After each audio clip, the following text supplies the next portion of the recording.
kasih.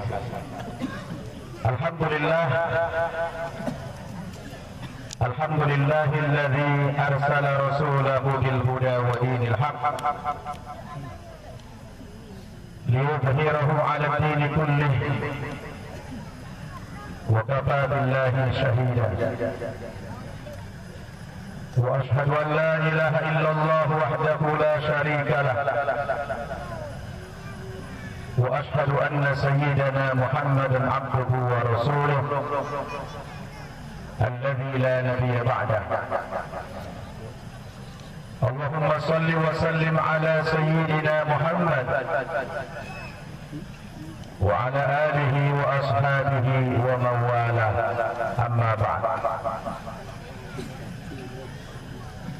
قال الله سبحانه وتعالى في القرآن الكريم: أعوذ بالله من الشيطان الرجيم. لقد من الله على المؤمنين إذ بعث فيهم رسولا من أنفسهم يتلو عليهم آياته ويزكيهم ويعلمهم الكتاب والحكمة وإن كانوا من قبل لفي ضلال مبين. وقال أيضا: وما محمد إلا رسول قد خلت من قبله الرسل أفإن مات أو قتل انقلبتم على أعقابكم ومن ينقلب على عقبيه فلن يضر الله شيئا وسيجزي الله الشاكرين. وقال رسول الله صلى الله عليه وسلم: والذي نفس محمد بيده لا يسمع بأحد من هذه الأمة يهودي ولا نصراني ثم يموت ولم يؤمن بالذي أرسلت به إلا كان من أصحاب النار أو كما قال رسول الله صلى الله عليه وسلم. Yang saya hormati Bapak Camat beserta seluruh unsur Muspika, Bapak dan Ramil, Kapolsek, Kepala KUA, Bapak Kepala Desa atau Bapak Kecil, rekan-rekan panitia Maulid Nabi, dan yang sangat kita muliakan kori kita yang luar biasa, Allah berikan anugerah suara yang merdu, Ustaz Darwin Hasibuan. Bapak-bapak, ibu-ibu, saudara-saudara jamaah Maulidur Rasul rahimakumullah. Boleh saya minta tolong kepada kaum bapak? Boleh? Selama saya merokok, selama saya ceramah, mohon tidak ada yang merokok. Jadi minta tolong dulu, rokoknya dimatikan. Kalau di Jakarta katanya, tolong matikan yang merokok katanya. Kalau di Jakarta, kalau di sini nggak boleh begitu ya. Terima kasih atas pengertiannya. Lain kali kalau ada ustadz, ini belum dimatikan, tolong matikan dulu. Kayaknya kurang paham bahasa Indonesia ya. Apalagi di saat ada orang baca Al-Quran, itu sakral sekali ya. Itu baca Al-Quran sangat sakral. Saya perhatikan tadi bapak masih ada yang asik gitu. Jadi kurang menikmati bacaan Al-Quran. Jadi besok-besok kalau ada ustadz ceramah atau sedang baca Al-Quran, diikuti. Betul? Alhamdulillah, walhamdulillah, alhamdulillah. pada malam hari yang cukup cerah ini, Allah Subhanahu wa taala memberikan nikmat yang luar biasa kepada kita, terutama nikmat berkumpul. Mengumpulkan umat sebanyak ini tidak gampang, betul? Siapa yang menyatukan kita malam ini? Siapa? Allah. Kenapa kita bisa bersatu? Kenapa kita bisa bersatu? Karena kita seiman, betul? Wa'tasimu bihablillahi jami'an wa la tafarraqu. واذكروا نعمة الله عليكم إذ كنتم أعداء فألف بين قلوبكم فأصبحتم بنعمته إخوانا وكنتم على شفا حفرة من النار فأنقذكم منها كذلك يبين الله لكم آياته لعلكم تهتدون. Pendek napasnya. Pengen seperti Ustaz Darwi tidak bisa. Napasnya pendek. Itu tadi ayat yang menyatukan kita adalah Islam. Betul? Mudah-mudahan dengan kita berkumpul malam ini Allah Subhanahu wa taala memberi hadda dan gunung-gunung itu mau meletus. Kenapa? Anda aulir rahmani walada, karena dahsyatnya seruan mereka yang mengatakan Allah yang Maha Pemurah itu punya anak. Wa ma yanbaghi lirrahmani ayattakhidha walada. Padahal tidak pantas bagi Allah memiliki seorang anak. Coba lihat ayatnya. Kira-kira alam ini marah tak? Protes semuanya. Langit mau pecah, bumi terbelah, gunung mau meletus. Kenapa? Karena dahsyatnya pengakuan orang Yahudi dan Nasrani yang mengatakan Allah itu punya anak. Jadi mereka memberikan reaksi yang keras. Malah ada orang Islam yang ngaku beriman, rela mengatakan selamat bahkan bukan cuma selamat Natal, ikut Natal bersama. Boleh nggak? Wah, ini ustadznya mah intoleran, ini ustadz Nababan intoleran. Pak, toleransi itu ukurannya bukan persoalan mengucapkan selamat apa tidak selamat, bukan itu ukuran toleransi, betul? Toleransi itu saling menghargai, betul? Kalau ada orang Nasrani pergi ke gereja seperti sekarang, jangan ganggu dia, betul? Dia punya hak untuk beribadah menurut keyakinan dia. Sebaliknya kalau ada orang Islam pergi ke masjid, jangan diganggu oleh agama lain. Itulah makna toleransi. Bukan berarti meleburkan diri, benar? Kalau dia meleburkan diri itu bukan toleransi, tapi tolonisasi. Tolol. Apa? Tolonisasi. Bahasa apa itu? Hah? Kadang-kadang sekarang Indonesia aneh, dikit-dikit toleransi, dikit-dikit toleransi. Oh, toleransi meleburkan diri, ikut agama orang lain, bukan toleransi yang seperti itu, betul? Saya aja yang punya saudara-saudara hampir semuanya Kristen, tidak pernah saya ucapin selamat-selamat itu. Kenapa? Karena konsekuensinya begitu. Ketika Anda mengatakan selamat Natal, sama saja Anda memberikan legitimasi, memberikan pengakuan. Anda mengatakan selamat ya atas kelahiran anak Tuhan Anda. Kacau enggak? Syirik enggak? Syirik, enggak boleh.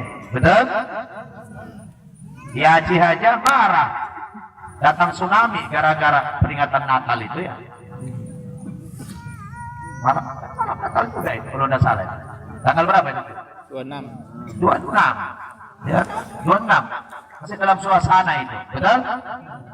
Jadi alhamdulillah masyarakat kita sini sudah tidak terganggu dengan Natal itu, karena di tempat kita hampir tidak ada orang non muslim, betul? Bisa dihitung dengan jari, paling 1, 2, 3, 4, 5, 6, 7 dan seterusnya itu ya.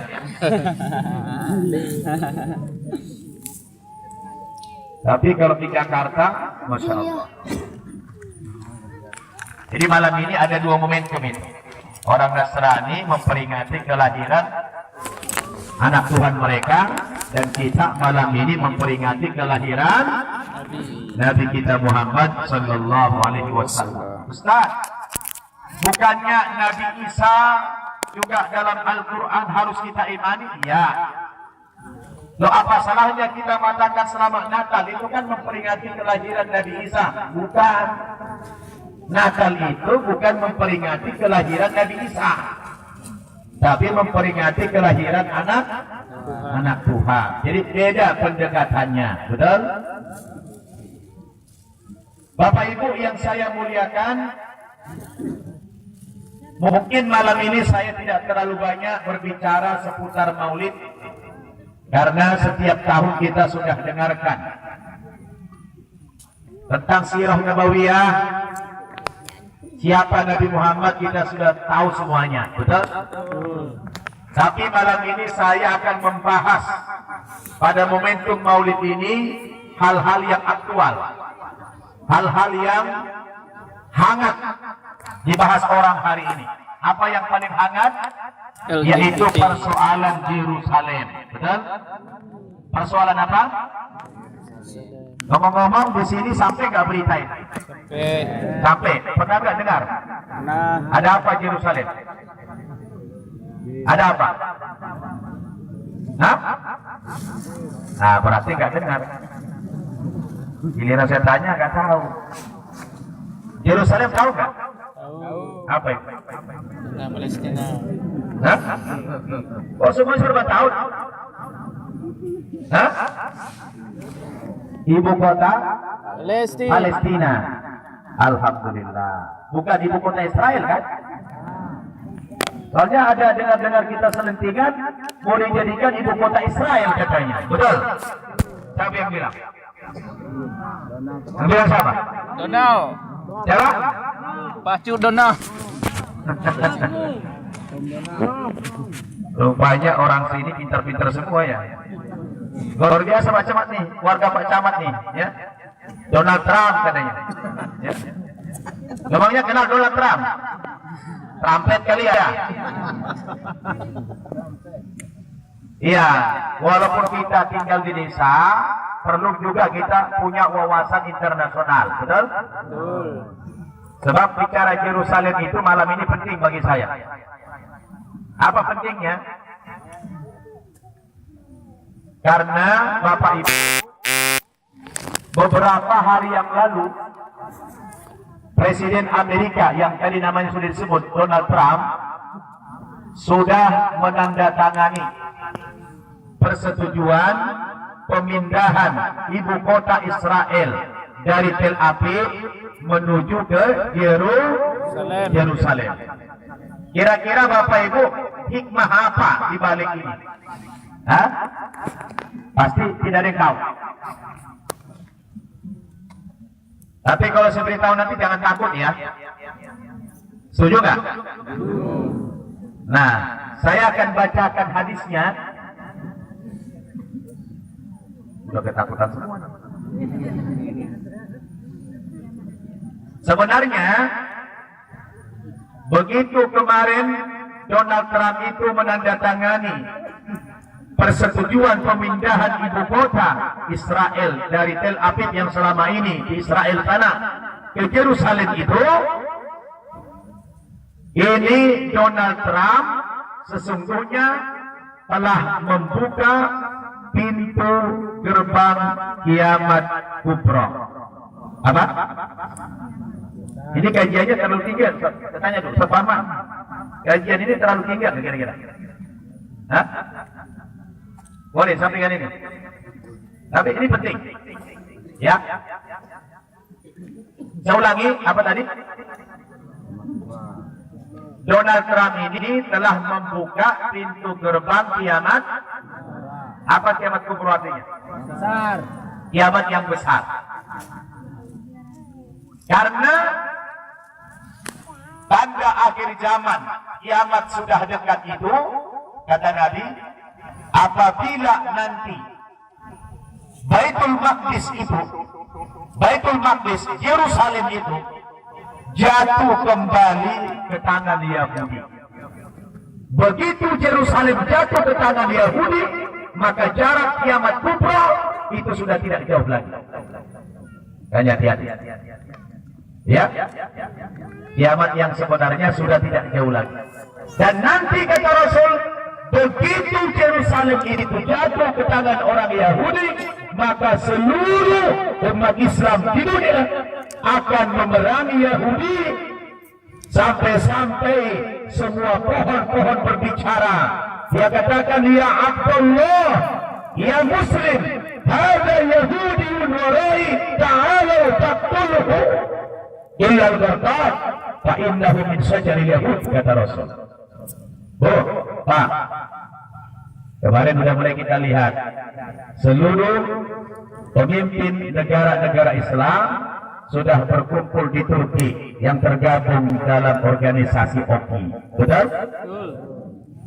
Begitu nanti Baitul Maqdis jatuh ke tangan orang Yahudi itu, maka seluruh umat Islam akan memerangi orang Yahudi.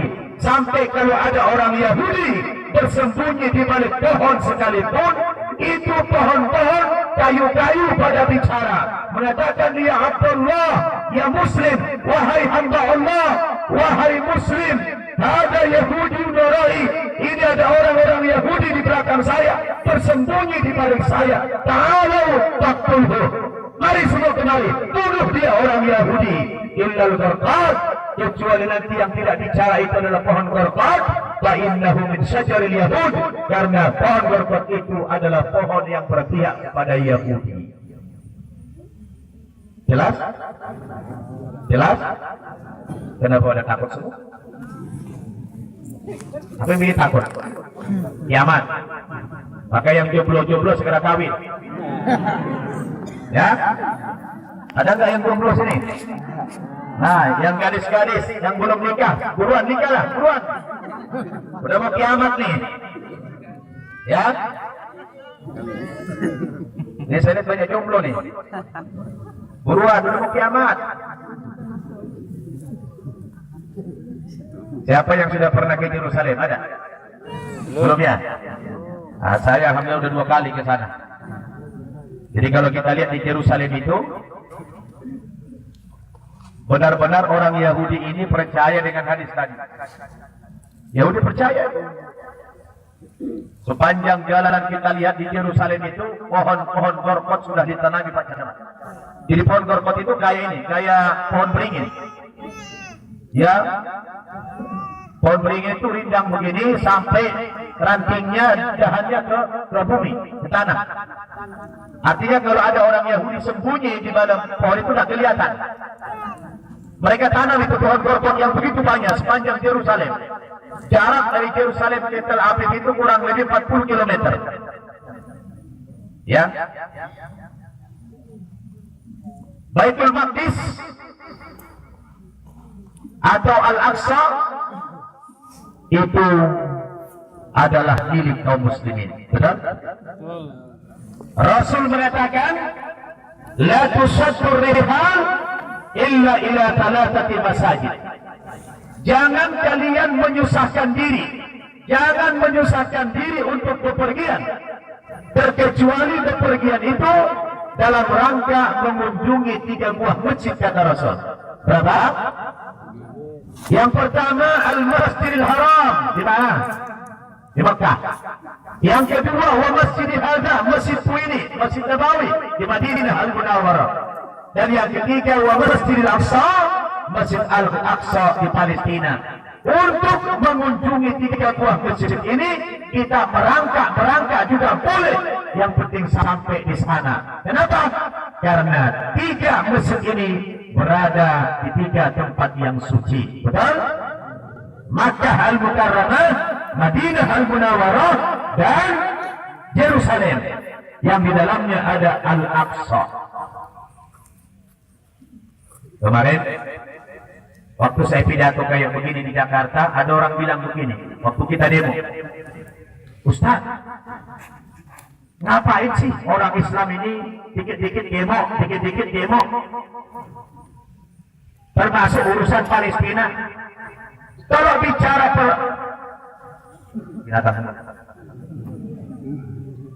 kalau bicara tentang menolong umat Islam, ngapain jauh-jauh ke Palestina dan sana? Di Indonesia saja masih banyak umat Islam yang memerlukan pertolongan. Betul nggak? Ini orang Islam tidak mengerti masalah. Betul? Ngapain urusin Yerusalem? Ngapain urusin Palestina? Pak, tuh. Ketika kita bicara Yerusalem, ini bukan hanya masalah dalam negeri Palestina saja, betul?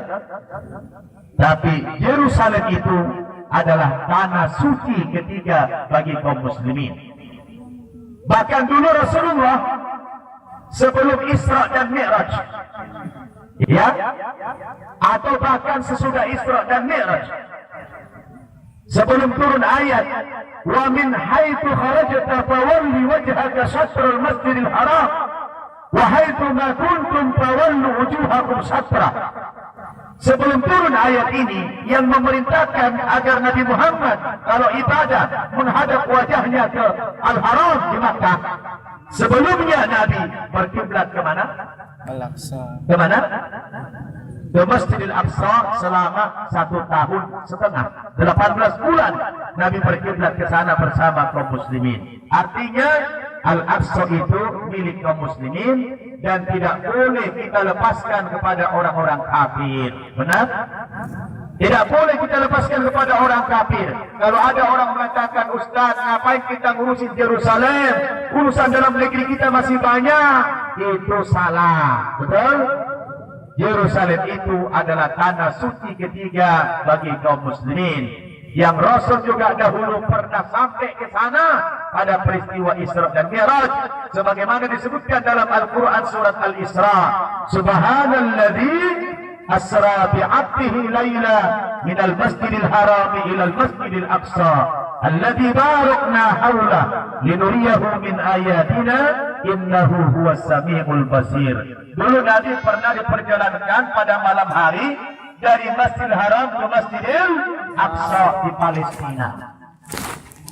Artinya ini sebagai pertanda Al-Aqsa itu milik kaum muslimin.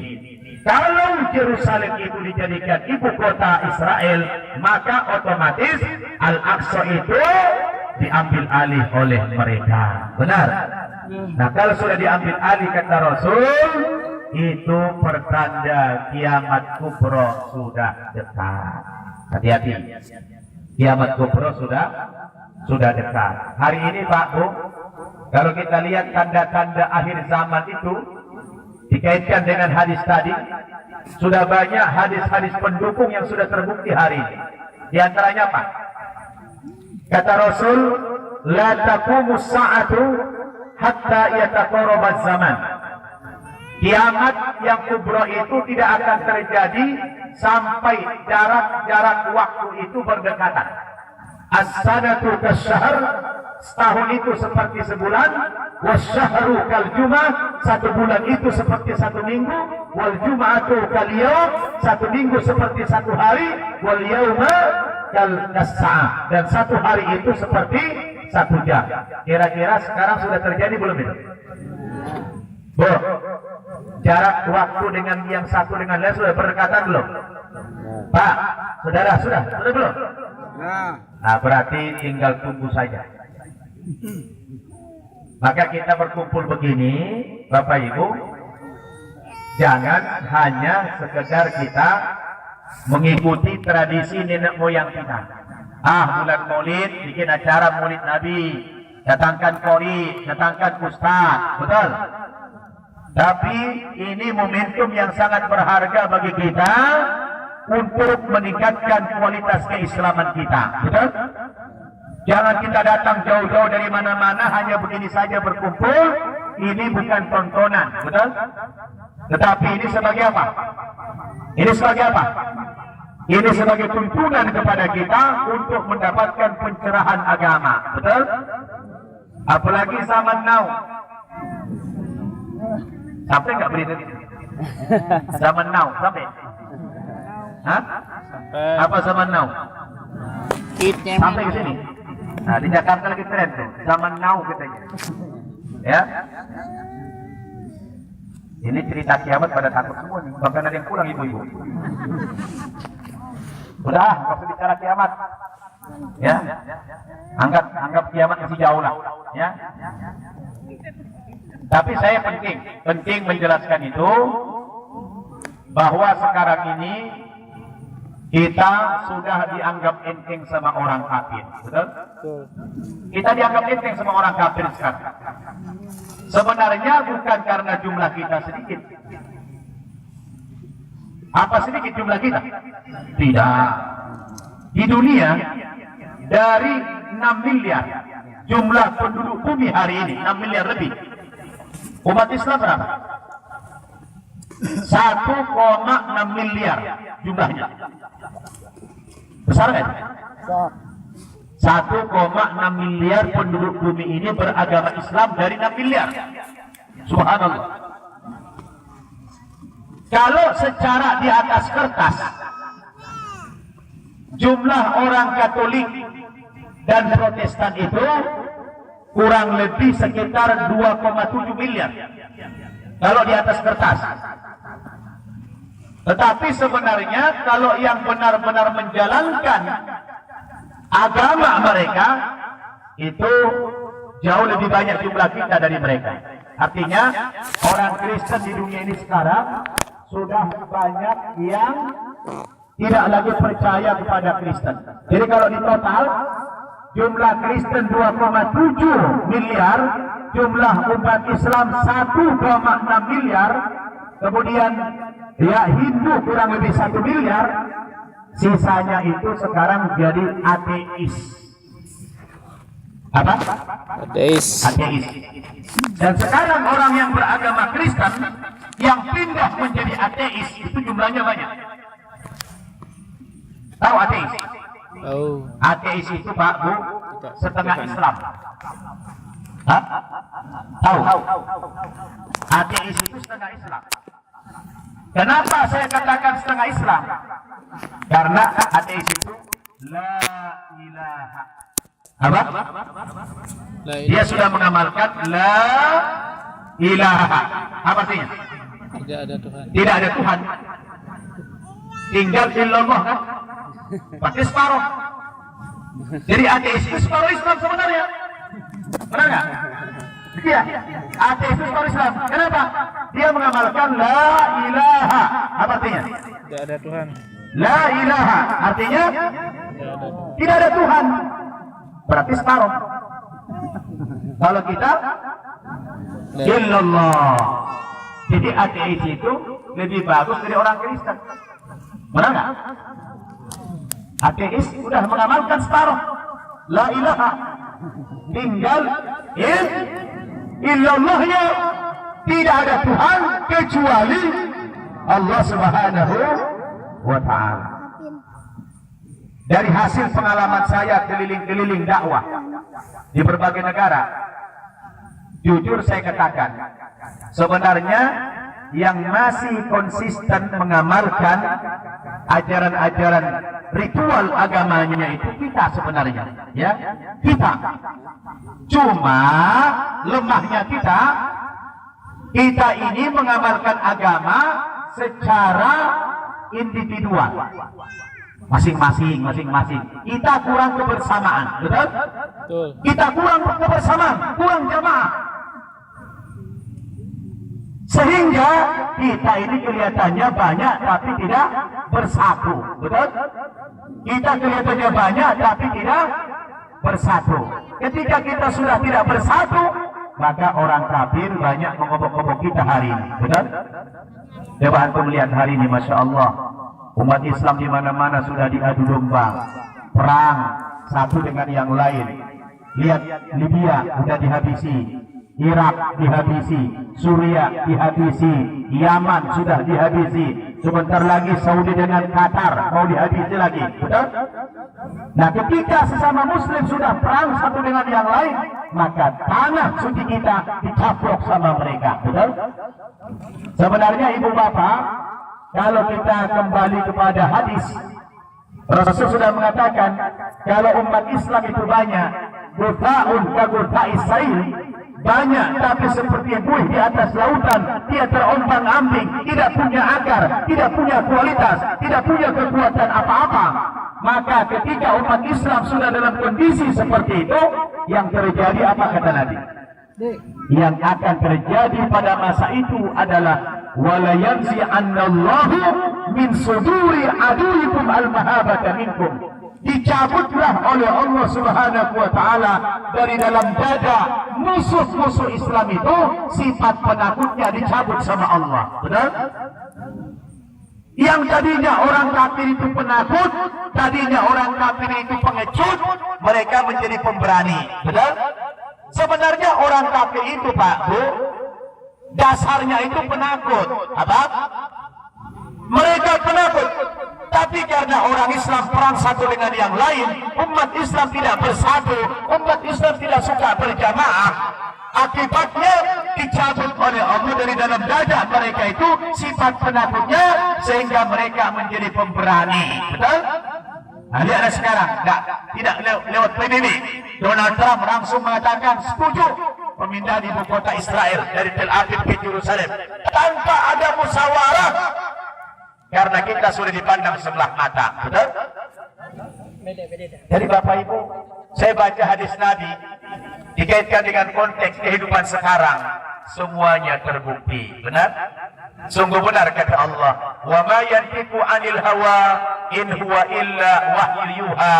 Nabi Muhammad itu tidak pernah berbicara dengan hawa nafsunya, tapi setiap pembicaraan Nabi Muhammad itu adalah wahyu yang telah diwahyukan oleh Allah Subhanahu wa taala. Sehingga semua ramalan-ramalan yang diprediksi oleh beliau itu tidak ada yang meleset. Semuanya terbukti. Kalau umat Islam banyak tapi tidak bermutu, maka dicabut oleh Allah dari dalam dada musuh-musuh Islam sifat penakutnya. Sekarang sudah terbukti. Betul? Penyebabnya apa yang membuat kita tidak bersatu? Karena kata Rasul, wala yaqdhifanna fi qulubikumul wahan. Di dalam dada umat Islam itu tertancap penyakit apa? Penyakit apa? Penyakit wahan. Sahabat bertanya, wa mal wahmu ya Rasulullah? Apa penyakit wahan itu ya Rasulullah? Kata Nabi, hubbud dunya wa karahiyatul maut.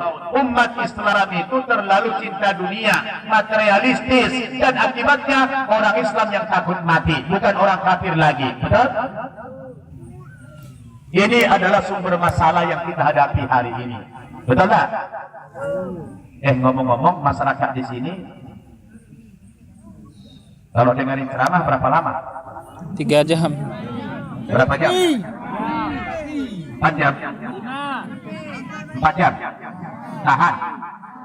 Ibu-ibu tahan dengan 4 jam. Tahan. Saya pingsan. Kenapa dia bilang tahan-tahan? Maaf ya, Pak.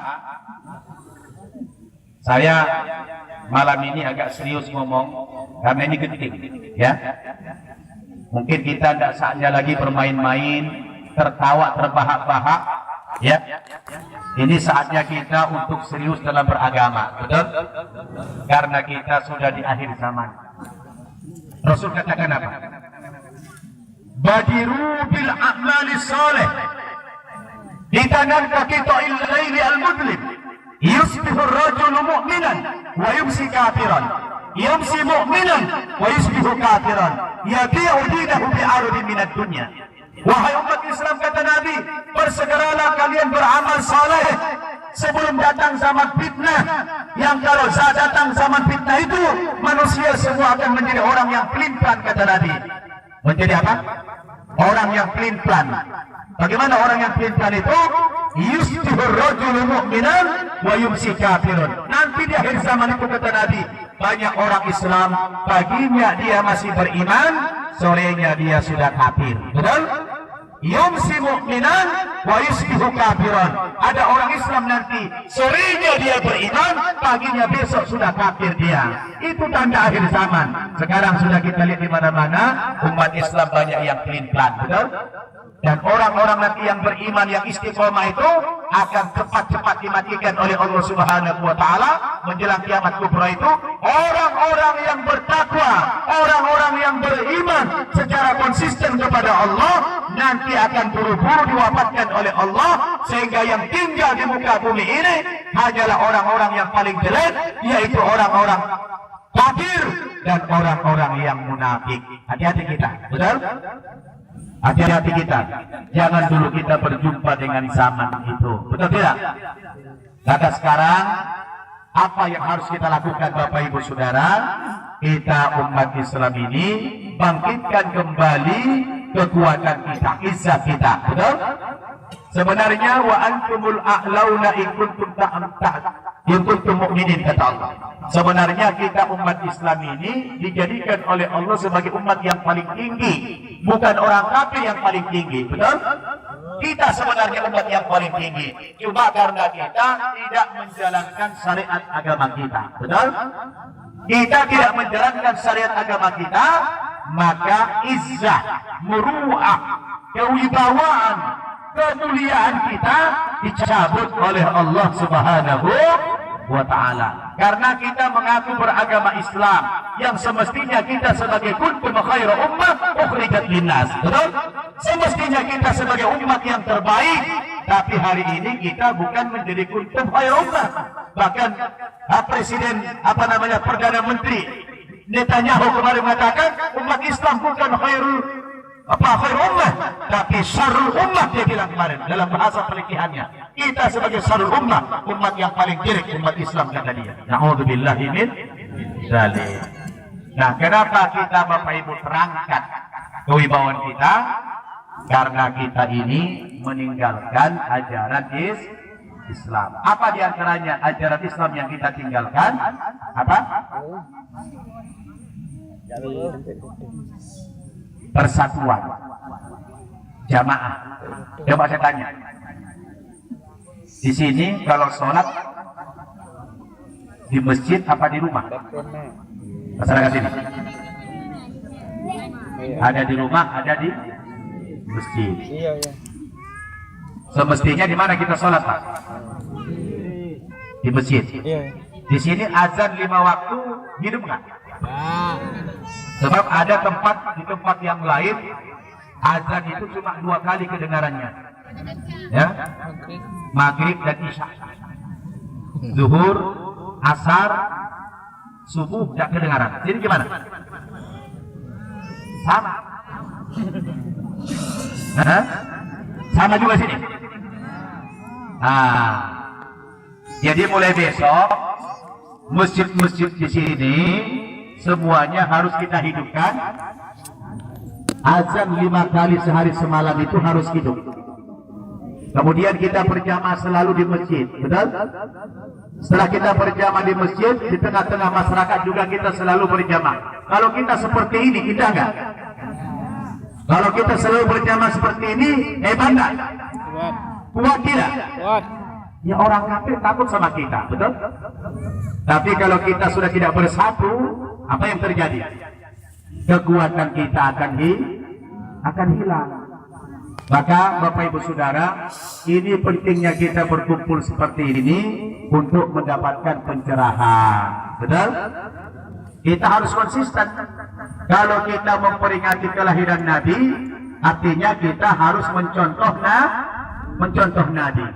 Tadi pada mukadimah di atas tadi, saya mengawali ceramah ini dengan membacakan satu ayat di dalam Al-Quran, surat Ali Imran ayat 164. Apa, Bu?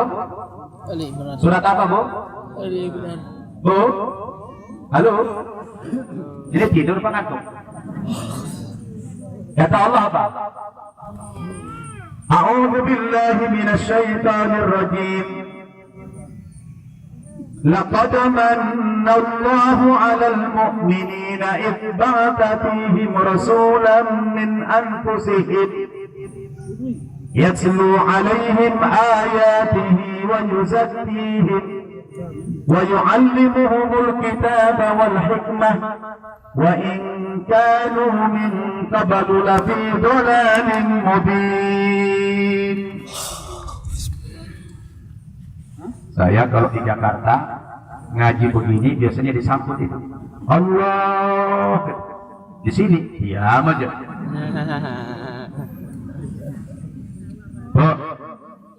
Ntar kalau Ustaz ngaji disambut apa? Allah gitu, rame-rame. Ulangi ya. Tapi tolong jangan disambut kalau belum titik. Rusak nanti bacanya. Kalau sudah titik saya berhenti baru Allah gitu. Ulangi. A'udzu billahi minasy syaithanir rajim. لقد من الله على المؤمنين إذ بعث فيهم رسولا من أنفسهم يتلو عليهم آياته ويزكيهم ويعلمهم الكتاب والحكمة وإن كانوا من قبل لفي ضلال مبين. Terpaksa.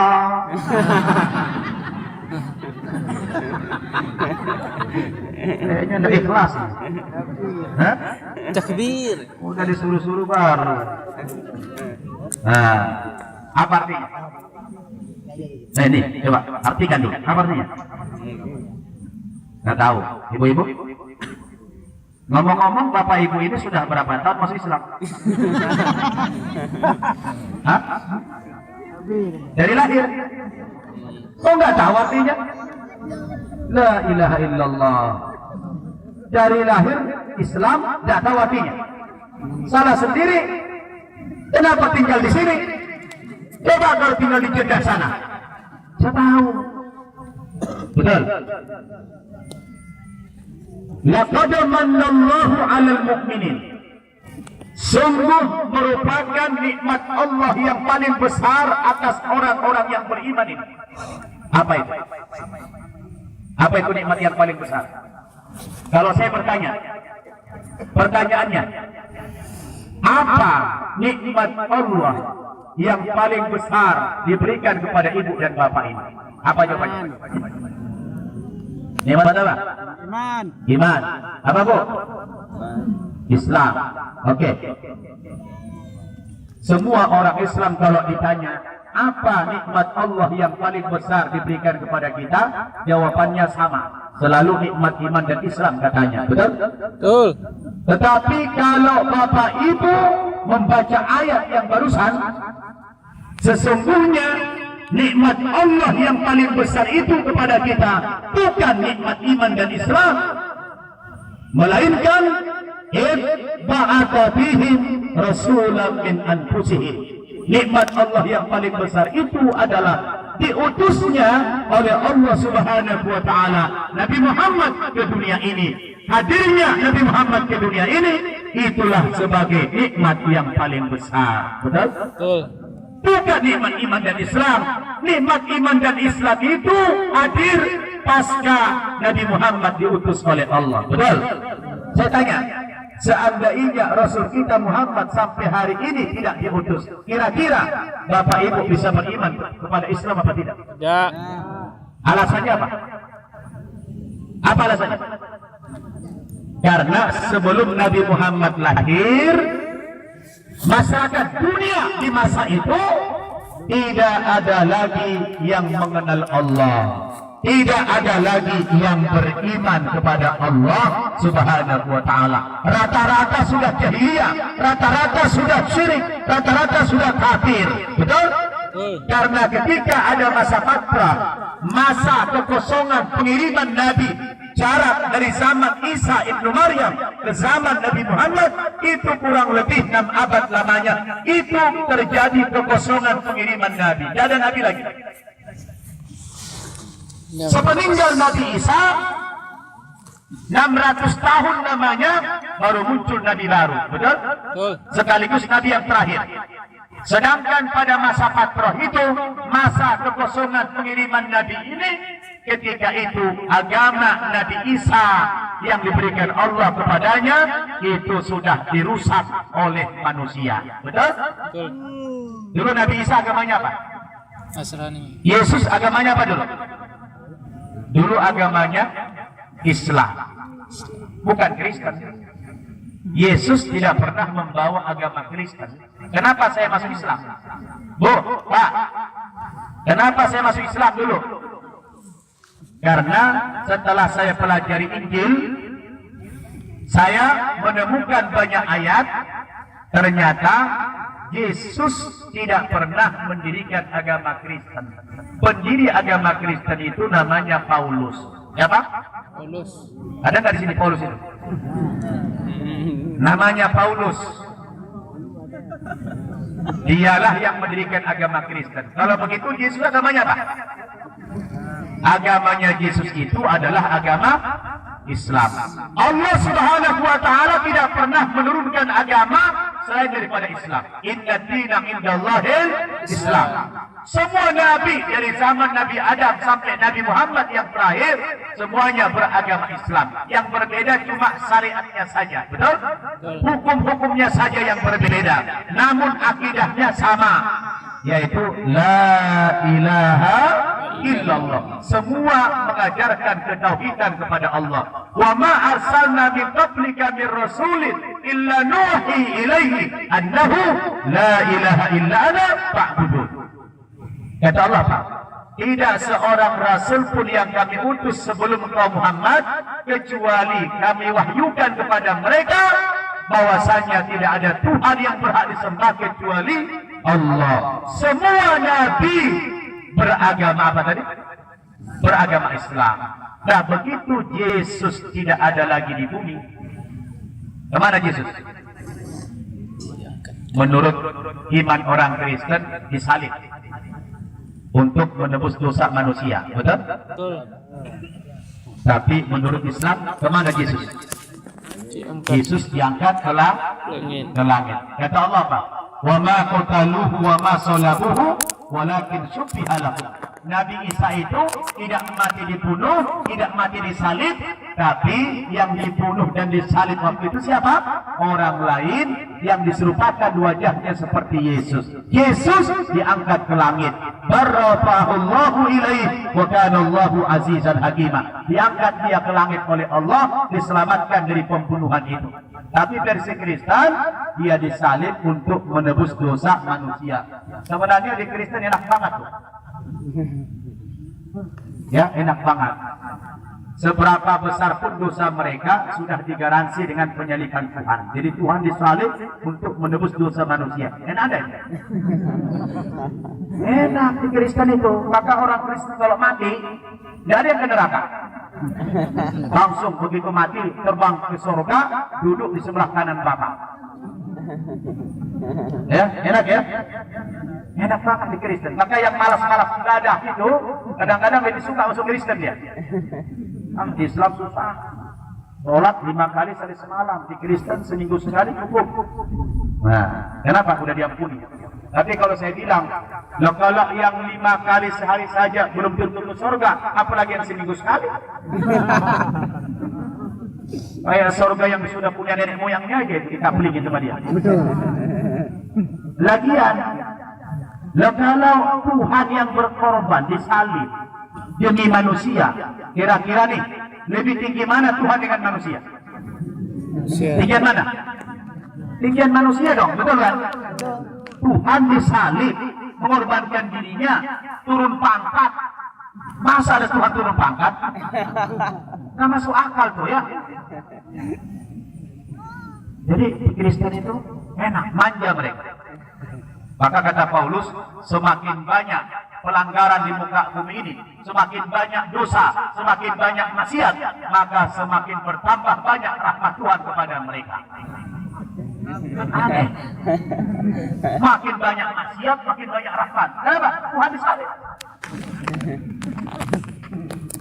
Na'udzubillah min Dulu saya pikir saya bodoh-bodoh amat ini. Dulu itu bukan sekarang. Mikir-mikir ini agama kayaknya nggak bikin maju nih berpikir ini, betul nggak? Betul itu. Baca kitab sucinya kok ngaco. Pantasan dulu ayah saya waktu saya kecil dilarang baca Injil, nggak boleh. Baca Injil nggak boleh, disembunyiin Injil sama ayah saya. Rupanya takut ketahuan kekurangannya. Benar. Rupanya di Injil itu Pak banyak yang porno-porno juga itu. Ayatnya porno-porno. Masa ada bunyi ayat kayak begini? Coba dengarin. Bunyi ayat Injil. Betapa cantik, betapa jelita engkau, hai tercinta di antara segala yang disenangi. Sosok tubuhmu seumpama pohon korma dan buah dadamu gugusannya. Kataku, aku ingin memanjat pohon korma itu dan memegang gugusan-gugusannya. Kiranya buah dadamu seperti gugusan anggur, napas hidungmu seperti buah apel, kata-katamu manis bagaikan anggur. Masa kayak begitu firman Tuhan? Hah? Firman Tuhan model apa itu? Tadi isinya apa? Bicara apa tadi? Bicara buah-buahan. Termasuk buah dada. Porno. Dulu saya tanya guru saya, Pak Guru, kenapa ya kitab suci kita porno sampai bicara buah dada begitu vulgar? Apa tidak ada istilah lain Pak Guru? Apa betul kata guru saya? Biarin aja lah beban, supaya beda mana buah dada mana buah rambutan kan? Kacau itu. Ini agama tidak masuk akal ini. Ya? Agama yang paling tidak rasional itu agama Kristen. Itu agama yang tidak Kristen, tidak masuk akal. Masa Tuhan kayak begitu? Nah sekarang coba kita lihat, ini anak yang muda-muda. Apa ciri-ciri Tuhan? Apa ciri-ciri Tuhan itu?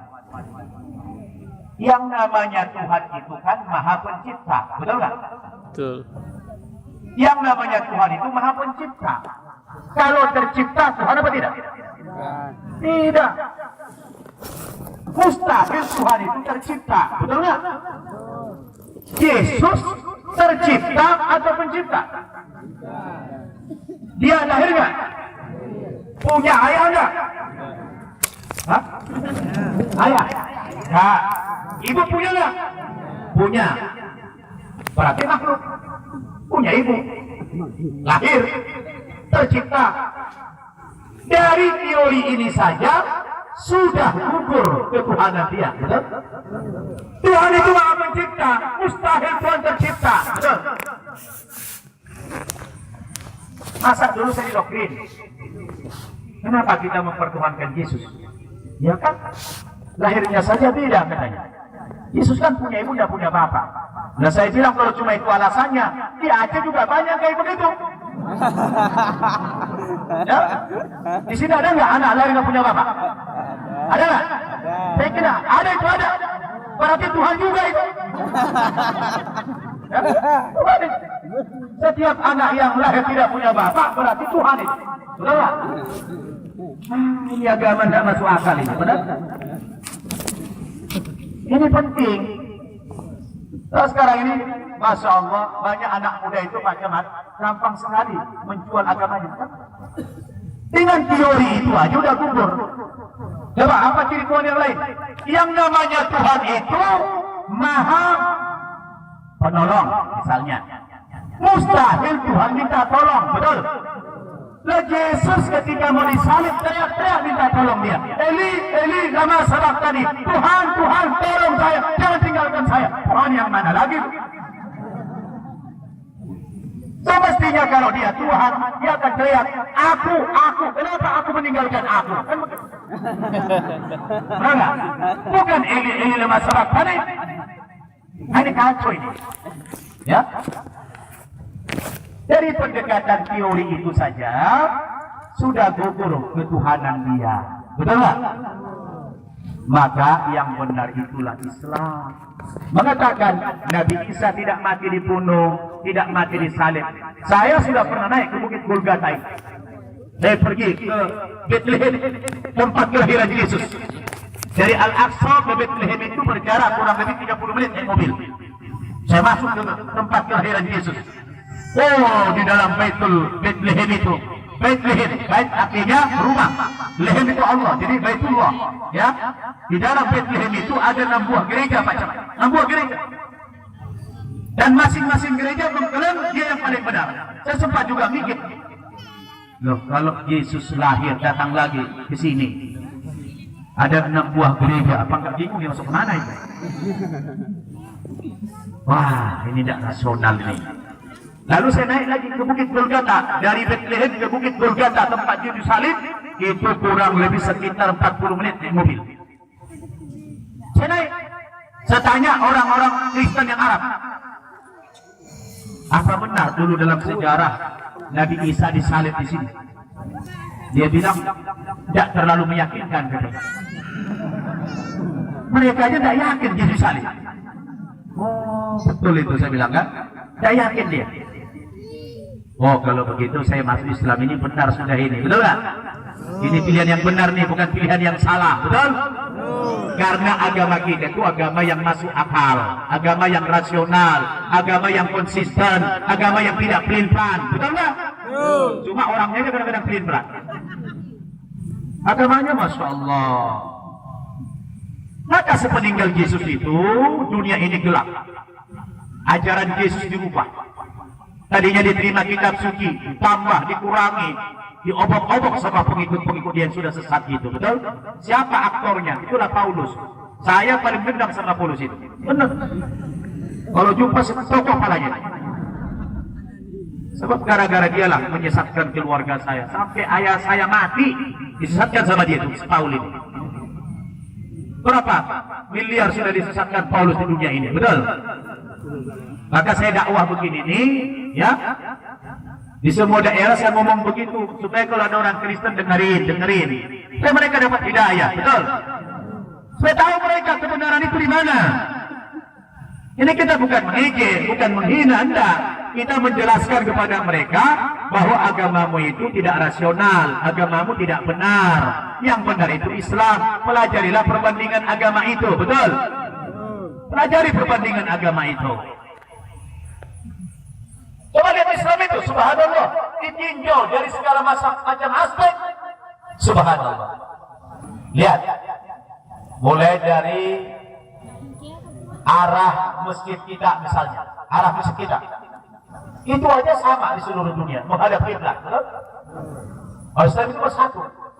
Kemudian dari segi salamnya sama. Kemanapun kita pergi, salamnya apa? Assalamualaikum. Betul? Bukan selamat pagi, selamat sore, selamat malam. Kalau ada bilang selamat pagi, itu sama saja bilang kau nanti siang celaka. Betul?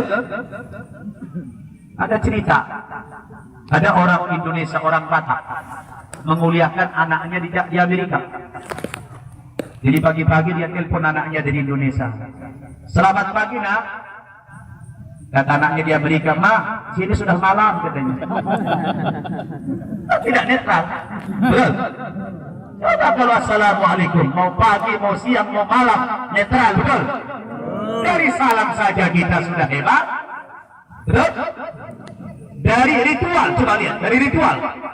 Mau sholat, semua tata cara sholat kita sama di seluruh dunia ini, betul? Kita berwudu, berwudu sama semuanya.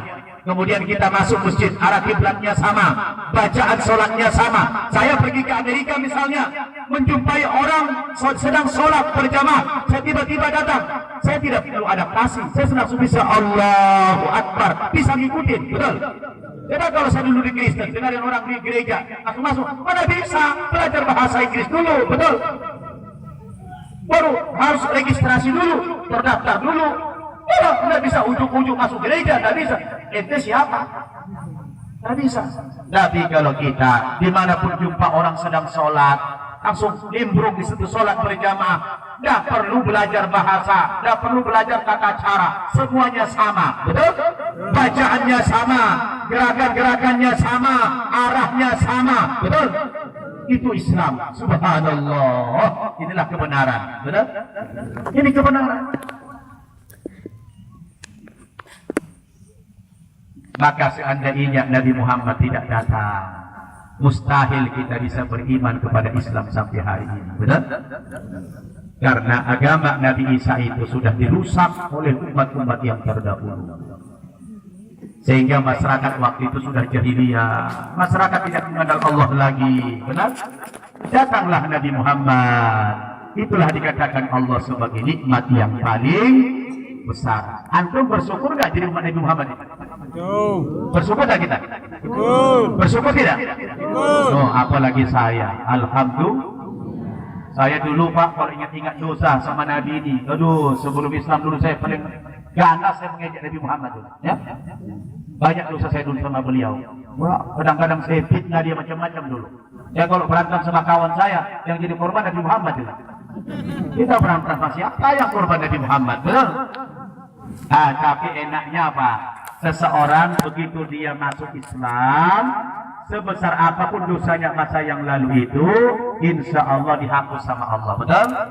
Itulah enaknya jadi mu'allaf. Benar gak?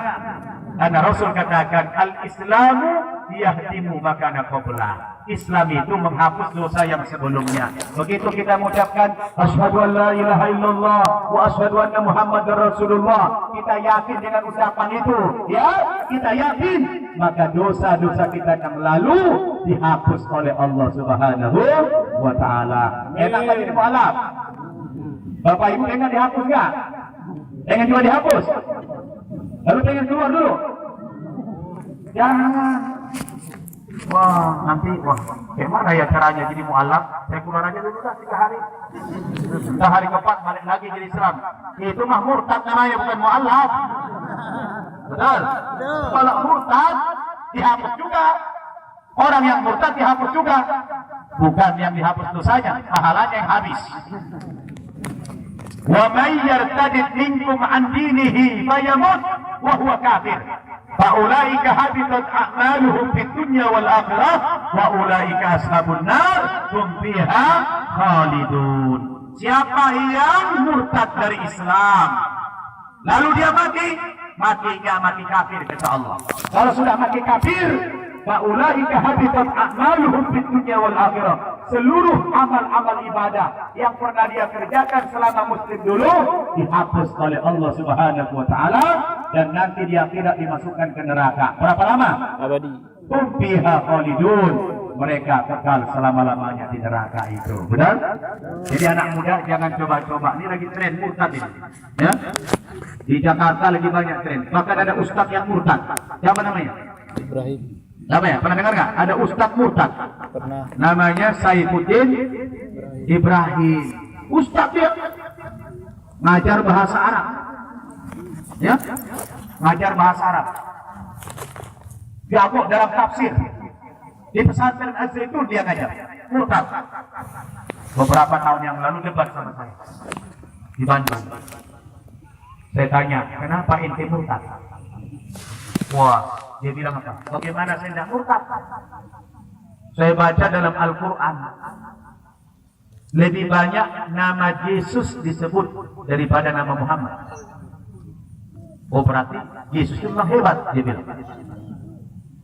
Nama Muhammad cuma 4 kali disebut dalam Al-Quran, tapi nama Yesus 5 kali, dia bilang. Berarti Yesus lebih hebat dari Muhammad. Maka saya Kristen. Gila ini orang. Padahal dalam konteks apa Allah menyebut nama Isa dalam Al-Quran banyak-banyak? Betul? Bukan berarti kalau banyak lalu benar, yang sedikit tidak benar. Memangnya banyak-banyakan jumlah. Dan itu urusannya. Allah mengulang-ulang nama Isa disebut banyak dalam Al-Quran sebagai bentuk pelurusan sejarah. Benar? Dan kalau kita baca juga Al-Quran, setiap kali kita membaca nama Isa dalam Al-Quran, itu selalu diiringi dengan nama orang tuanya, nama binnya. Satu-satunya nabi dari 25 nabi, ya, dari 25 nabi dan rasul yang wajib kita ketahui namanya disebutkan dalam Al-Quran, hanya 1 orang saja nabi yang kalau disebutkan namanya diiringi dengan nama orang tuanya, disebutkan nama orang tuanya langsung. Nabi Muhammad saja tidak pernah disebutkan nama orang tuanya dalam Al-Quran. Coba lihat tadi ayat yang dibaca, Muhammadur Rasulullah. Tidak ada ayat Muhammad bin Abdullah. Ada? Tidak ada. Muhammadur Rasulullah yang disebutkan detailnya. Muhammad itu utusan Allah. Nama orang tuanya tidak disertakan. Betul? Muhammadur Rasulullah walladzina ma'ahu asyidda'u 'alal kuffar. Hanya itu disebutkan. Atau maka Muhammadun aba ahadin min rijalikum. Tidak ada nama orang tuanya, ya kan? Wa ma Muhammadun illa rasul, bukan wa ma Muhammadun bin Abdullah. Tidak ada. Atau wa idza qala Ibrahim bin Azar. Tidak ada. Tapi giliran Allah menyebutkan nama Isa selalu diiringi dengan nama orang tuanya. Misalnya, wa idza qala Isa bin Maryam ya bani Israil a'budullaha rabbi wa rabbakum innahu man yusyrik billah. Salah. Wa idza qala Isa bin Maryam ya bani Israil inni rasulullah ilaikum musaddiqan lima bayna yadayya min at-taurat wa mubashiran bi rasulin ya'ti min ba'di ismuhu Ahmad. Disebutkan siapa? Nama orang tuanya. Orang tuanya lagi apa perempuan? Wan. Wa idza qala Isa bin Maryam, karena dia nggak punya bapak, maka dinisbahkan kepada ibunya. Wa idza qala Isa bin Maryam, disebutkan nama ibunya. Wa idza qala Allah ya Isa bin Maryam, di mana saja dalam Al-Quran setiap kali Allah menyebutkan nama Isa pasti disebutkan juga nama binnya. Betul? Sebenarnya apa sih tujuannya itu? Hikmah apa sih yang kita ambil dari penyebutan nama orang tuanya disertakan binnya dalam Al-Quran?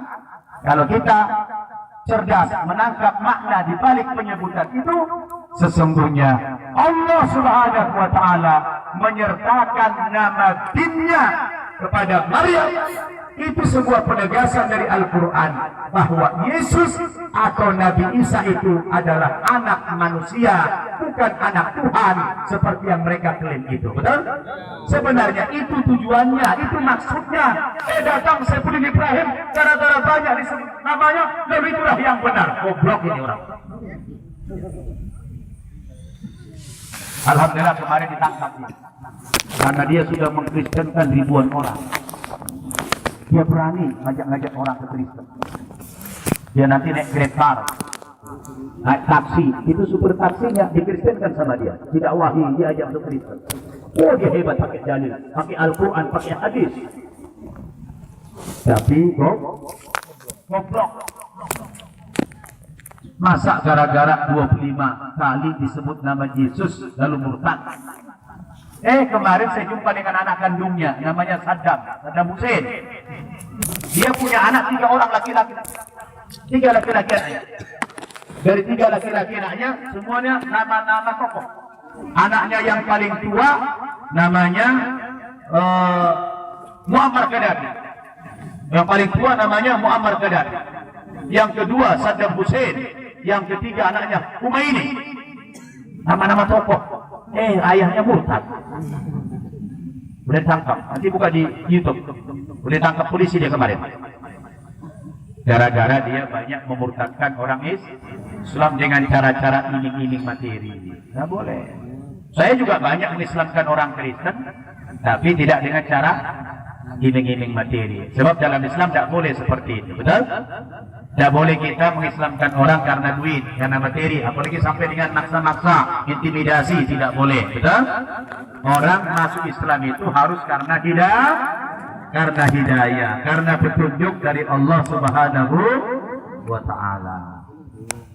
Ya, sekarang Kita memang zamannya zaman now. Ini zaman now ini ya zaman terbuka.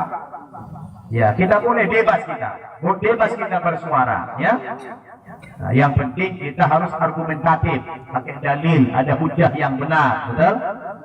Jadi penyebutan banyak nama Isa dalam Al-Quran bukan menunjukkan kepada bahwa ketinggian derajat Isa daripada Nabi Muhammad, tidak demikian.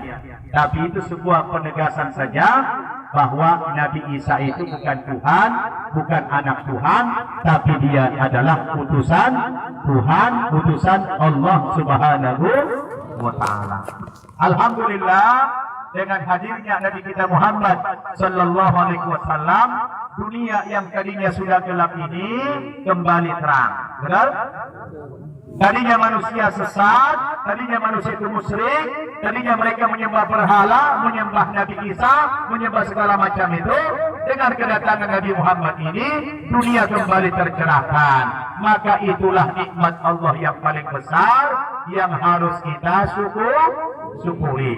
Lalu kita juga menjadi umat Nabi Muhammad ini tentu karena kita adalah umat yang benar, kita juga punya tanggung jawab sosial. Kita juga wajib ya menyadarkan mereka, orang-orang yang kafir ini, kita wajib mendakwahi mereka sebagaimana dalam Al-Quran kita diperintah. Qul ya ahlal kitabi ta'alu ila kalimatin sawa'in bainana wa bainakum alla na'budu illallah wa la nusyrika bihi syai'a wa la yattakhidha ba'duna ba'dun arbaban min dunillah fa in tawallaw faqul ashhadu bi anna muslimun. Al-Quran memerintahkan kita untuk mengajak mereka ke jalan yang benar. Katakan ya Muhammad, wahai orang-orang ahli kitab, wahai orang-orang Nasrani, wahai orang-orang Yahudi, ta'alu ila kalimatin sawa'in bainana wa bainakum. Marilah kamu semua kembali mengikuti kami, mengikuti ajaran yang benar, yang sebelumnya di antara kita tidak ada perbedaan. Kenapa? Karena dulu nabi-nabi kalian pun sebenarnya mengajarkan kebenaran, mengajarkan Tuhan satu. Allah na'budu illallah. Jangan kita menyembah kecuali hanya kepada Allah. Wala nusyrika bihi syai'a. Jangan kita mempersekutukan Allah dengan sesuatu. Wala yattakhidha ba'duna ba'dun arbaban min dunillah. Jangan kalian menjadikan pendeta-pendeta, rakyat kalian sebagai Tuhan selain Allah. Ajak mereka ke jalan yang benar, kepada tauhidullah, mengesahkan Allah Subhanahu wa Ta'ala. Tapi dengan cara yang baik, dengan cara yang bil hikmah, jangan dengan cara yang paksa atau dengan iming-iming materi. Betul? Kalau mereka sudah kita ajak, fa'in tawallu, kalau mereka berpaling dari seruan kita, faqulu ashhadu bi anna muslimun, katakan kepada mereka, meskipun kamu berpaling dari seruan kami mengajak kamu kembali ke jalan yang benar, tapi kalian tolak, tidak mengapa. Namun kami tetap istiqamah beragama Islam. Ini saya lakukan kepada keluarga saya. Alhamdulillah, 2 orang adik saya ikut masuk Islam. Alhamdulillah. Kami 7 orang bersaudara. 7 bersaudara, 3 sudah masuk Islam. Saya dan 2 orang adik sudah saya ajak ke Islam. Yang 4 orang lagi sampai hari ini masih istiqomah dalam agama Kristen. Masih bertahan. Ya. Tapi yang 4 orang ini pun sebenarnya sesudah bertekad akan menghabisi mereka semuanya nanti. Sadis juga ya. Dihabisi imannya, ya. Kita ajak mereka kepada Islam dengan dakwah bil hikmah. Betul? Kita ajak orang itu. Jadi jangan biarkan mereka dalam kekafirannya, jangan biarkan mereka dalam kesesatannya. Betul? Nah, itulah yang namanya dakwah. Dan alhamdulillah ibu bapak, mungkin sedikit saya informasikan, belakangan ini memang sudah mulai terasa kesadaran manusia untuk kembali kepada yang benar. Kalau Bapak Ibu pergi ke negara-negara barat, ke Amerika misalnya, ke Kanada, ke Eropa misalnya, hari ini di Eropa, di barat hari ini, orang hampir tiap hari berita masuk Islam. Betul? Betul. Hampir setiap hari orang masuk agama Islam hari ini. Kenapa? Karena memang yang benar itu pasti akan terungkap nanti. Betul? Allah katakan apa? Idza ja'al haqqu wa zahaqal batil innal batila kana zahuqa. Betul? Apabila kebenaran itu sudah muncul, maka kebatilan itu pasti lenyap. Innal batila kana zahuqa, sesungguhnya kebatilan itu lambat atau cepat akan dilenyapkan oleh Allah Subhanahu wa taala. Contoh, orang yang tadinya paling ganas terhadap Islam, seperti seorang tokoh di Belanda yang membuat film fitnah, yang mana film fitnah itu syarat dengan penghinaan kepada Nabi Muhammad. Dibuat Nabi Muhammad dalam bentuk karikatur yang betul-betul menghina. Tiba-tiba beberapa bulan yang lalu, dia yang menghina Nabi Muhammad ini masuk agama Islam. Itulah kalau sudah bicara kebenaran. Orang semakin banyak dia menghina Islam ini, maka Allah akan semakin banyak berikan hidayah di negara itu. Betul? Itu kalau ibu bapak nonton siaran-siaran televisi di Amerika, itu tiap hari beritanya menjelekkan Islam. Tapi kalau kita ikuti lagi pemberitaan yang lain, di sana tiap hari pula orang masuk Islam. Ini kebenaran janji Allah dalam Al-Quran. Apa kata Allah dalam Al-Quran? Yuriduna ayutbi'u nurallahi biafwahihim wa ya'ballahu illa ayutimma nurahu walau karihal kafirun. Mereka itu orang-orang kafir, kata Allah, selalu berusaha ingin memadamkan cahaya agama Islam ini dengan mulut mereka, dengan ucapan-ucapan mereka, dengan berbagai propaganda mereka yang mengatakan Islam ini agama teroris, agama ekstrim, agama macam-macam. Semua misi-misi mereka untuk menghancurkan Islam ini, memadamkan cahaya agama Islam ini, semuanya gagal. Wa ya'ballahu illa ayyutimma nurah. Justru cahaya agama Islam itu semakin dibuat terang benderang di mana-mana, yang ditandai dengan orang berbondong-bondong masuk ke dalam agama Islam. Sekarang lihat, banyak sekali pendeta-pendeta seperti Yusuf Estes, ya, yang mengislamkan sudah ribuan manusia, tidak terhitung jumlahnya lagi. Masya Allah, lewat lisan mereka lah yang tadinya mereka menghina Islam, tapi sekarang mereka menjadi pejuang-pejuang Islam. Jadi Bapak Ibu Saudara, kebenaran itu tetaplah kebenaran, betul? Pokoknya kalau kebenaran sudah diangkat, insya Allah kebatilan itu akan lenyap. Tinggal saja kita yang sudah benar ini harus menjadi contoh, menjadi suri tauladan kepada orang yang kafir, betul? Kita harus menjadi contoh Bapak Ibu Saudara. Saya sebenarnya sedih. Kita yang orang Islam ini malah terbalik. Agama kita yang benar, tapi kita tidak bisa menjadi contoh. Kita tidak menjadi contoh. Semestinya kita jadi contoh dalam segala perilaku kita, betul? Nah, tapi sekarang ini kita belum. Orang masuk Islam bukan karena akhlak kita. Kalau di zaman Nabi, kenapa sahabat-sahabat masuk Islam? Sahabat-sahabat masuk Islam itu, Pak, bukan karena pidato-pidato Nabi, bukan karena ceramah-ceramah Nabi. Nabi itu jarang pidato, Nabi itu jarang ceramah. Tetapi rata-rata sahabat Nabi itu masuk Islam dikarenakan akhlak Rasul, betul? Tapi sekarang saya dulu masuk Islam bukan karena akhlak Bapak Ibu, tidak. Bukan karena kemuliaan akhlak Bapak Ibu sebagai orang Islam yang dari lahir, tidak. Kenapa Yusuf Estes masuk Islam? Kenapa Wilders masuk Islam? Kenapa ini dan itu masuk Islam? Bukan karena kemuliaan akhlak kita. Mereka masuk Islam karena membaca konsep, betul? Semestinya banyak orang tertularkan hidayah adalah karena kebaikan akhlak kita, betul? Idealnya begitu. Orang masuk Islam karena keluhuran akhlak kita. Tapi sekarang amat jarang kita mendengarkan seseorang masuk Islam karena kemuliaan akhlak sekuler. Jarang kita dengar. Karena orang Islam hari ini belum bisa menjadi contoh. Orang Islam belum bisa menjadi teladan, betul? Tapi orang rata-rata dapat hidayah itu mereka belajar konsep. Semestinya antara konsep dan perilaku kita harus berjalan secara paralel, harus seimbang. Bukankah Nabi katakan al-Islamu ya'lu wa la yu'la alaihi. Islam itu agama yang paling tinggi dan tidak ada yang melebihi agama Islam itu. Semestinya akhlak kita juga harus tinggi Bapak Ibu Saudara. Saya kalau baca itu ajaran Islam ini, subhanallah. Nah, kenapa kemudian orang Barat mudah menerima Islam itu sekarang? Karena memang budaya hidup mereka itu sudah boleh dikatakan kayak budaya Islam. Ya, budaya hidup mereka itu budaya Islam. Contohnya Pak, orang Barat itu hidupnya disiplin. Hidupnya disiplin. Kalau kita orang Islam kan diselipin. Hah? Kita bukan disiplin tapi diselipin. Orang Barat itu budaya hidupnya bersih. Kita tulisannya an-nazafatu minal iman di mana-mana, tapi orang Islam itu jorok-jorok. Di Amerika tidak ada tulisan itu an-nazafatu minal iman. Tidak ada. Tapi mereka bersih. Sedangkan konsep bersih itu ajaran Islam. Konsep disiplin itu ajaran Islam. Betul. Mereka orang-orang di Barat itu sangat dermawan. Apalagi dengan anak yatim katanya, mereka sangat dermawan. Al-Quran mengatakan ancaman. Ara'aita alladhi yukadzibu bid-din, fadzalika alladhi yad'ul yatim. Betul. Jadi budaya hidup mereka itu sudah Islami sebelumnya, sebelum masuk Islam.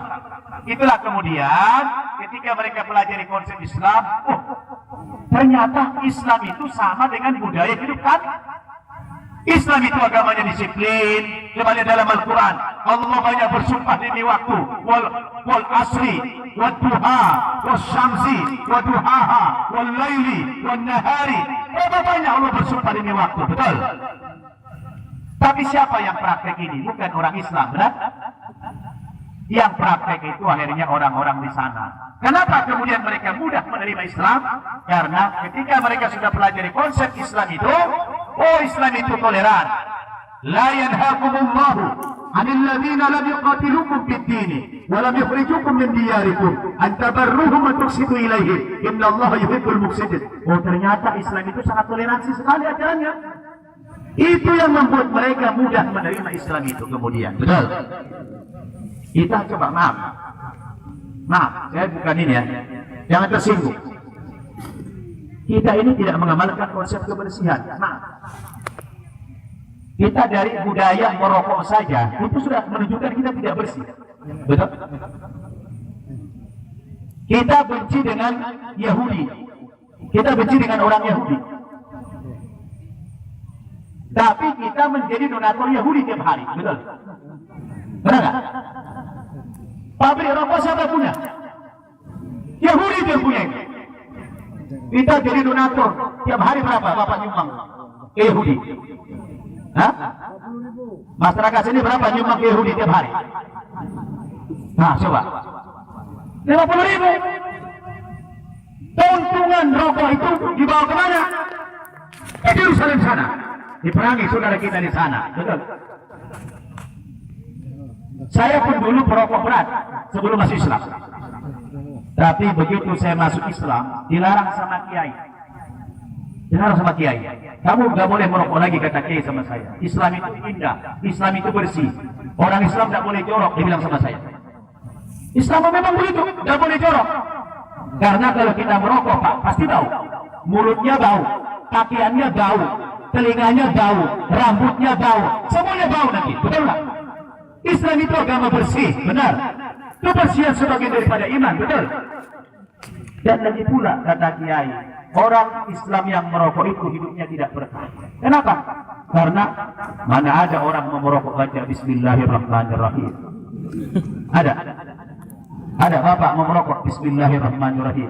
Habis merokok Alhamdulillahilladzi at'amana wa saqana wa ja'alna muslimin. Ada? Nggak ada. Akhirnya kita Pak penyakitan, bengek, betul? Jadi kita jauh dari nilai-nilai Islam itu. Tapi orang bule itu mereka berada tidak beragama Islam, budayanya budaya Islam. Itu membuat mereka sehingga mudah menerima Islam. Benar kalau dulu seorang syekh mengatakan apa? Muhammad Abduh, Allah ya. Kata beliau apa? Safartu ila biladi Eropa, fara'aitu fiha al-Islam, wa lam ajid fiha al-muslimin. Thumma safartu ila bilad al-Islamiyah, fara'aitu fiha al-muslimin, wa lam ajid fiha al-Islam. Saya, kata Muhammad Abduh, pernah jalan-jalan ke Eropa. Aku pernah jalan-jalan ke Eropa. Ketika aku jalan-jalan ke Eropa itu, fara'aitu fiha al-Islam. Di sana aku melihat ada Islam. Walam ajid fiha al-muslimin. tetapi saya tidak berjumpa dengan orang-orang Islam. Aneh juga ya. Di barat ada Islam katanya, tapi tidak ada orang Islam. Aneh nggak? Thumma safartu ilal biladil Islamiyah. Kemudian aku jalan-jalan di Timur Tengah, negara-negara Islam. Fara'aitu fiha al-muslimin. Waktu saya jalan-jalan di Timur Tengah, aku lihat di mana-mana banyak orang Islam. Di masjid banyak orang Islam, di gang-gang banyak orang Islam, di rumah-rumah banyak orang Islam. Walam ajid fiha al-Islam, tapi saya tidak melihat kehebatan Islam itu. Subhanallah. Paham Bapak Ibu maksudnya apa? Di barat Islam ada, orang Islamnya tidak ada. Di Timur Tengah orang Islamnya banyak, Islamnya tidak kelihatan. Artinya yang mengamalkan konsep Islam, yang mengamalkan nilai-nilai Islam itu bukan kita. Kebanyakan orang-orang barat sana, betul? Kita paling menjalankan apa? Ritual-ritual Islam yang formalistik. Tapi kadang-kadang ritual itu tidak melahirkan kepekaan, tidak melahirkan sensitivitas sosial, tidak melahirkan ketakwaan kepada Allah Subhanahu wa Ta'ala. Mereka orang-orang yang tidak Islam, tapi perilaku mereka perilaku yang Islam. Maka ketika mereka baca konsep Islam, dengan mudahnya mereka menerima agama Islam, lalu mereka bersyahadat. Betul? Itu perbedaannya. Kalau di zaman Nabi, bukan orang baca konsep, tapi di zaman Nabi orang dapat hidayah itu melihat akhlak Rasul. Kalau kita sekarang, ya, bagaimana orang mau simpati dengan kita? Ya, bagaimana orang-orang yang bersih-bersih itu akan mau masuk Islam? Kalau kita begini misalnya, pulang kita meninggalkan sampah kayak begini, atau mereka tertarik kepada Islam itu? Tidak. Tidak. Jadi kita Pak, jangan banyak teori. Kita ini sudah harus mulai membenahi diri. Sesuaikan, selaraskanlah ajaran Islam dengan budaya hidup kita. Betul? Selaraskan itu. Karena jadi muslim itu tidak gampang. Ya, kita jadi Islam itu harus total. Betul nggak? Saya dulu begitu. Disuruh saya masuk Islam itu kafah. Nah, bahan kata guru saya, kamu masuk Islam harus tutup. Karena perintahnya begitu. Ya ayyuhalladzina amanu dukhulu fis-silmi kaffah wa la tattabi'u khutuwatis syaitan innahu lakum aduwwun mubin. Masuk Islam itu harus utuh. Artinya apa? Dari ujung rambut sampai ujung kaki kita ini harus mau diatur oleh Islam. Hidup kita harus Islami, betul nggak? Jangan kita yang atur Islam, kita diatur oleh Islam. Kalau kata Al-Quran, yuhillu lahumut thayyibat wa yuharrimu alaihimul khaba'ith. Allah haramkan kepada kamu yang baik-baik, Allah haramkan kepada kamu yang tidak baik. Semua perkara yang tidak baik itu menjadi haram di dalam Islam. Betul? Apa saja yang tidak baik, yang merugikan kita, yang merusak kita, yang menghancurkan kita, itu menjadi haram. Karena Allah mengatakan, wala taqtulu anfusakum wala tulqu biaydikum ila tahlukah. Jangan engkau hancurkan dirimu sendiri. Betul? Jangan berzalimi dirimu sendiri. Betul? Itulah ajaran Islam yang harus kamu masuk ke dalamnya secara utuh. Jadi bukan hanya sholat, bukan hanya puasa, bukan hanya pergi haji, tapi aspek-aspek yang lain itu harus kita perhatikan. Dan itulah ajaran Islam yang rahmatan lil alamin. Coba kalau begini kita, dengan ceramah, tidak ada orang ngepul-ngepul begini, coba terasa sejuk, berwibawa Islam itu, betul? Islam itu begitu, Islam seperti itu. Saya paling marah kalau ada saya ceramah orang merokok gitu, paling marah saya. Kenapa? Tidak dihargai Islam ini, betul? Islam itu kita harus hargai, ya. Bagaimana orang akan tertarik masuk agama Islam kalau kita tidak membenahi diri kita masing-masing, betul? Padahal kata Nabi, la ayyahdiyallahu bika rajulan wahida khairul laka min humrin na'am. Kalau dikarenakan perantaraan seseorang itu mendapatkan hidayah, maka itu pahalanya kata Rasul, imbalannya kata Rasul, khairul laka min humrin na'am, lebih baik bagimu dari seekor unta merah. Artinya reward, imbalan yang Allah berikan kepada orang dapat hidayah karena akhlak kita, karena sebab kita mendapatkan imbalan yang luar biasa di sisi Allah Subhanahu wa ta'ala. Hari ini saya jarang mendengar si Fulan masuk Islam karena akhlak si Fulan. Jarang saya dengar. Yang banyak si Fulan masuk Islam karena belajar perbandingan agama, karena belajar konsep ini. Padahal semestinya orang harus tertarik Islam ini karena kemuliaan akhlak kita. Betul? Itu yang dialami Rasul dulu. Kenapa Bilal bin Rabah masuk Islam? Seorang budak. Karena Nabi contohkan dalam Islam semua derajat manusia sama. Betul? Bayangkan di zaman dulu jahiliyah, Bilal budak. Mana mungkin Bilal seorang budak akan makan dengan tuannya, akan makan dengan pejabat-pejabat? Tidak mungkin. Tapi Bilal seorang budak, dia bisa makan bersama dengan Rasul. Padahal Rasul itu bukan cuma presiden, Rasul itu adalah utusan Allah. Ini adalah keluhuran akhlak Nabi. Ayuhan nas, inna rabbakum wahid, wa inna adakum wahid. Kullukum min Adam wa Adam min turab, la fadla li arabiyyin ala jami'in illa bittaqwa. Ini konsep yang dibawa Nabi, akhlak Nabi, diperhatikan Nabi, maka budak-budak itu tertarik masuk agama Islam. Betul? Maka dalam sejarah yang kita lihat, rata-rata pendukung Nabi, pengikut Nabi dulu itu paling banyak dari kalangan mustad'afin, orang-orang yang lemah, orang-orang yang tidak berdaya, orang-orang budak. Itu yang paling banyak pengikut Nabi, bukan dari kalangan mustad'afin, orang-orang kaya, pejabat-pejabat, para pembesar-pembesar, bukan itu. Kenapa? Kenapa orang kecil itu banyak masuk Islam? Karena Islam mengajarkan persamaan derajat. Betul? Rasul mengajarkan seperti itu. Sama derajat manusia. Inna akramakum indallahi atqakum. Yang paling mulia di hadapan Allah di antara kamu bukan yang paling banyak mobilnya, bukan yang paling tinggi gedung rumahnya, betul? Tapi yang paling takwa kepada Allah Subhanahu wa taala. Dan itu Nabi sosialisasikan, maka orang pada masuk Islam. Dan jujur, kenapa orang-orang pembesar-pembesar jahiliyah dulu enggan masuk Islam? Yang ikut malah orang-orang yang tidak berdaya ini. Karena Abu Jahal, Abu Lahab enggan masuk Islam. Bukan karena menolak konsep tauhid, bukan konsep tauhidnya yang ditolak oleh Abu Jahal, Abu Lahab dan Abu Lahab yang lain. Kalau masalah konsep tauhid dikatakan dalam Al-Quran, wala in sa'altahum man khalaqas samawati wal ardh la yaqulunna Allah. Muhammad, seandainya kau tanya mereka orang jahiliyah, Abu Jahal, Abu Lahab itu, man khalaqas samawati wal ardh, siapa yang menciptakan langit dan bumi ini? La yaqulunna Allah. Mereka pasti menjawab Allah. Artinya secara rububiyah, secara kekuasaan, mereka tahu pencipta langit dan bumi ini Allah. Mereka tahu ada tauhid, betul tidak? Tapi yang mereka tolak dari konsep Islam ini bukan tauhidnya. Yang mereka tolak itu dari konsep persamaan derajatnya.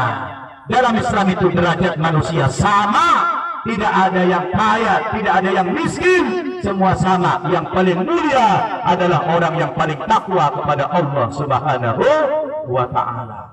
Jadi Bapak Ibu Saudara, inilah akhlak. Apa ini? Apa ini? Ini akhlak. Mari kita, apalagi kita orang Aceh, terkenal dengan Serambi Makkah. Aceh syariat Islam. Tentu kita harus menjadi tauladan bagi daerah-daerah yang lain. Benar? Kita jadi contoh, jadi tauladan bagi daerah lain. Saya heran. Maaf ini, saya terpaksa harus bilang. Saya lihat di mana-mana saya pergi, kita paling banyak mengkonsumsi rokok itu. Ya? Tolonglah Bapak-bapak tinggalkan. Jangan kita jadi donaturnya orang Yahudi itu kita, ya.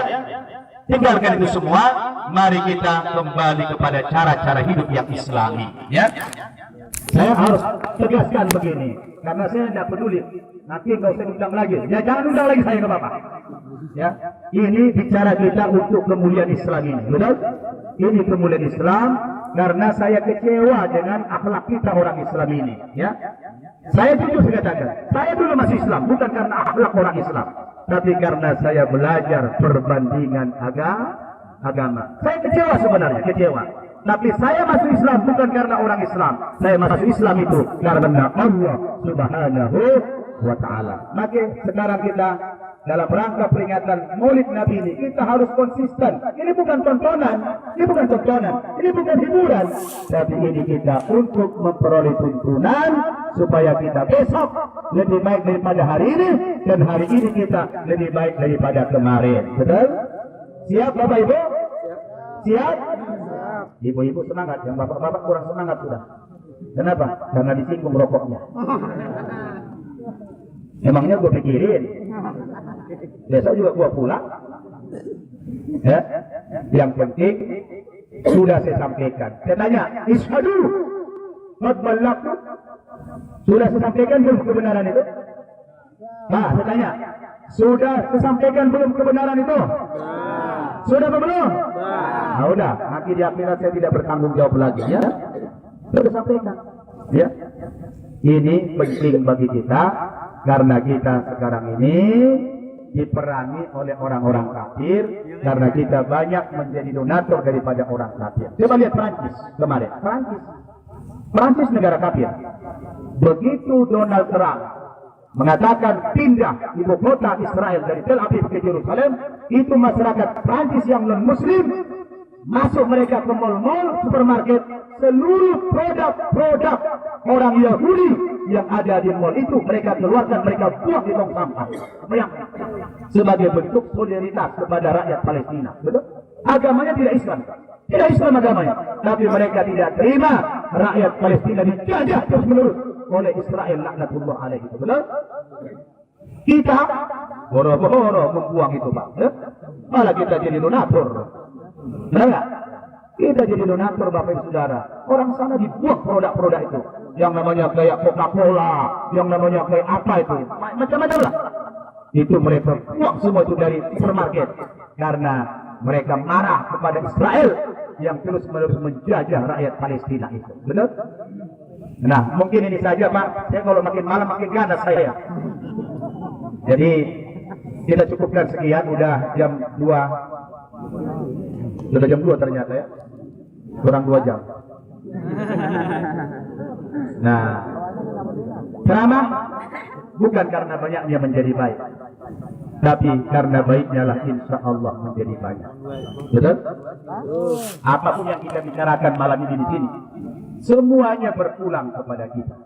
Semuanya berpulang kepada kita. Ya, kalau ada budaya kita sami'na wa ata'na, insya Allah. Tapi kebanyakan kita bukan sami'na wa ta'na, sami'na wa pikir-pikirna. Ya, disuruh berhenti rokok bukan sami'na wa ta'na, tapi sami'na wa entar-entarna. Ya. Nah, Bapak Ibu, enggak, karena saya marah. Marah saya bukan sama Bapak, marah dengan Yahudi. Ya, marah dengan Yahudi, membunuh, membasmi keluarga kita. Tapi dia dapat kekuatan dari mana? Karena kita jadi donatur, betul? Nah, jadi kalau kita benci dengan Yahudi itu, produk-produk dia jangan kita beli, betul? Kita campakkan saja produk-produk dia itu, betul? Nah, begitulah. Kita sudah tidak bisa nolong saudara kita Muslim di sana, malah yang kita tolong yang memerangi saudara kita sendiri. Inilah kekecewaan kita kepada masyarakat Muslim. Justru orang-orang non-Muslim yang berbela-sungkawa dengan saudara-saudara kita di Palestina sana. Ini saja ceramah saya. Mudah-mudahan ini bermanfaat kepada kita. Intinya, mari kita melakukan perubahan akhlak di tengah-tengah masyarakat ini, dan Allah tidak pernah merubah kita. Innallaha la yughayyiru ma biqaumin hatta yughayyiru ma bi anfusihim. Allah tidak pernah merubah keadaan kita ini sampai kita yang merubahnya sendiri. Betul? Kita yang merubahnya. Tak mungkin Allah rubah kita kalau kita tidak mau merubah diri sendiri. Betul? Nah, mari kita ikuti syariat kita ini, hukum-hukum kita, aturan-aturan kita, supaya Allah berikan kita keberkahan. Walau anna ahlal qura amanu wattaqau lafatahna 'alaihim barakatin minas sama'i wal ard. Seandainya penduduk negeri ini semuanya orang-orang yang iman, yang takwa kepada Allah, Allah pasti memberikan keberkahan kepada kita dari langit, dari bumi, keluar keberkahan. Insya Allah. Al-Fatihah. A'udzubillahi minasyaitonir rajim. Bismillahirrahmanirrahim. Alhamdulillahirabbil alamin arrahmanirrahim maliki yaumiddin. إياك نعبد وإياك نستعين اهدنا الصراط المستقيم صراط الذين أنعمت عليهم غير المغضوب عليهم ولا الضالين آمين. Bapak Ibu, mari sejenak kita berdoa mengakhiri pengajian kita malam ini supaya Allah Subhanahu wa taala memberkahi kita, memberikan ridho kepada kita. Kita bermunajat kepadanya. Kita istighfar 3 kali. Astaghfirullahaladzim, astaghfirullahaladzim, astaghfirullahaladzim, alladzi la ilaha illa huwal hayyul qayyum wa atubu ilaih. A'udzu billahi minasy syaithanir rajim. Bismillahirrahmanirrahim. Alhamdulillahi rabbil alamin. Hamdan yu'afi ni'amahu wa yukafi'u mazidah. Ya Rabbana lakal hamdu kama yanbaghi li jalali wajhikal karim wa 'azimi sultanik. Allahumma salli ala